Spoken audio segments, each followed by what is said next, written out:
अब पटियाला आपको ओडिशा की 21 सीटों के रुझान बताएगा। यह रुझान सी वोटर के सर्वे पर आधारित है। इसके लिए एबीपी न्यूज की ग्राफिक्स टीम ने बहुत अच्छी तैयारी की है। तो अखिलेश, देश को उड़ीसा की पिक्चर दिखाइए। 24 की लड़ाई में ओडिशा में कौन दमदार दिख रहा है आपको? तो फाइनल ओपिनियन पोल और फाइनल उसका आंकड़ा हम आप तक पहुंचा रहे हैं। बात अब हम ओडिशा की करने जा रहे हैं और ये देखिए आपके सामने ओडिशा की क्या पिक्चर निकल कर आ रही है। एनडीए के खाते में 41% वोट जाता हुआ नजर आ रहा है। इंडिया गठबंधन 17% और बीजेडी बीजू जनता दल 36% और अदर्स की बात की जाए तो 6% वोट इन्हें भी मिलता हुआ दिख रहा है। ये वोट प्रतिशत के लिहाज से हमने आपको बताया और इसमें साफ तौर पर आप देख रहे हैं कि एनडीए आगे। अब जब हम इसे सीटों में तब्दील करेंगे तो ओडिशा में क्या होने जा रहा है देखिए। एनडीए के खाते में 13 सीटें जाती हुई दिख रही हैं। इंडिया गठबंधन महज 1 सीट, बीजेडी 7 और बाकी जो अन्य हैं उनका खाता नहीं खुल पा रहा है। तो एनडीए के खाते में 13 सीट जाती हुई नजर आ रही है। बीजेडी 7 और इंडिया अलायंस की बात की जाए तो सिर्फ 1 सीट पर उन्हें विजय मिलेगी ऐसा लगता है। ये जो सर्वे का रुझान है, सी वोटर ने जो सर्वे किया उसके मुताबिक आप देख रहे हैं एनडीए सबसे ज्यादा 13 सीटें जीतती हुई नजर आ रही है। जगविंदर,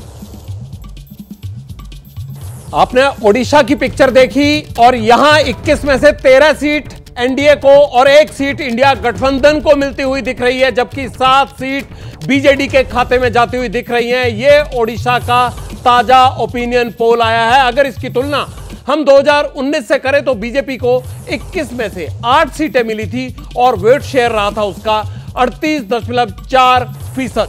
बीजेडी के खाते में 12 सीट गई थी 2019 में, लेकिन इस बार बीजेडी को 5 सीटों का नुकसान और बीजेपी को सीधा सीधा 5 सीट का फायदा होता दिख रहा है। जबकि कांग्रेस को 2019 की तरह इस बार भी 1 ही सीट मिलती दिख रही है।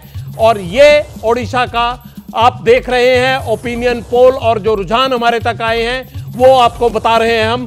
एक फटाफट एक गेस्ट से हम, देशमुख साहब हमारे साथ जुड़े हुए हैं, उनसे एक छोटा सा सवाल ले लेते हैं कि ये देशमुख साहब 400 का आंकड़ा पार नहीं हो रहा है, तो क्या लगता है कि इसकी बड़ी वजह आपको क्या नजर आई? क्या वहां रीजनल पार्टियां जो हैं वो अच्छा कर रही हैं, या इसका कारण जो है वो न्याय यात्रा और राहुल गांधी की एक्टिविटीज के कारण दक्षिण में बीजेपी को उतना फायदा नहीं मिल रहा जितनी वो उम्मीद कर रहे थे? देखिए, सबसे बड़ी बात यह है कि जो कुछ भी अपोजिशन की ओर से तगड़ी लड़ाई अगर है तो वो क्षेत्रीय दलों के कारण है। 2014-2019 में विपक्ष की कमज़ोर कड़ी उस समय कांग्रेस था और उनके दुर्भाग्य से अभी भी ऐसा कोई आंकड़ा अभी नहीं दिख रहा है जिससे लगे कि कांग्रेस के रिवाइवल के संकेत हमको मिल रहे हों। लग रहा हो कि नहीं, कांग्रेस कुछ 14 और 19 के उलट कुछ करने वाली है। मैं ये बात अच्छे से समझता हूँ कि बहुत सारे लोग 2004 की दुहाई और एक रेड फ्लैग खड़ा करते हैं कि देखिए 2004 में भी ऐसा हुआ था, आप लोगों ने गलती की थी कांग्रेस को कमतर आंकने की। लेकिन आंकड़ों में ही अगर जाएं तो बहुत बड़ा गैप है इन 20 सालों में। 2004 का बेसलाइन जो था 1999 के चुनाव थे जिसमें कांग्रेस को बीजेपी से 4% ज्यादा वोट मिले थे। अटल जी प्रधानमंत्री जब बने थे उस समय बीजेपी को 24 के आसपास वोट मिले थे और कांग्रेस को 28%। आज की तारीख में जो हम चुनाव देख रहे हैं उसका बेसलाइन 2019 का चुनाव है। वहां का बेसलाइन क्या है? 19% और 37%। यानी ये 20 साल में लगभग 22% की टेरिटरी इधर से उधर शिफ्ट हुई है। और आज की तारीख में रातों रात उस 22% को कवर करके सरप्लस में निकल जाना, ये अभी आंकड़ों में नहीं दिख रहा है। तो जो नहीं दिख रहा है उसे हम रिपोर्ट भी नहीं कर सकते।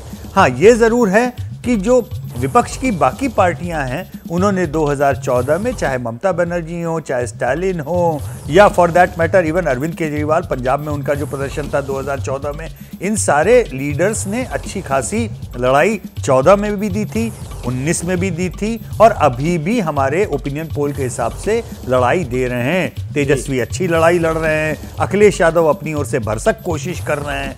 इन सब के इतर ये मामला पलटने वाला जो है 2004 वाला, फिलहाल आंकड़ों में हमको होता हुआ दिख नहीं रहा है, क्योंकि बेसलाइन अलग है और कांग्रेस के रिवाइवल नहीं हो रहा है उस तरह से जिस तरह से कांग्रेस के नेताओं को उम्मीद है।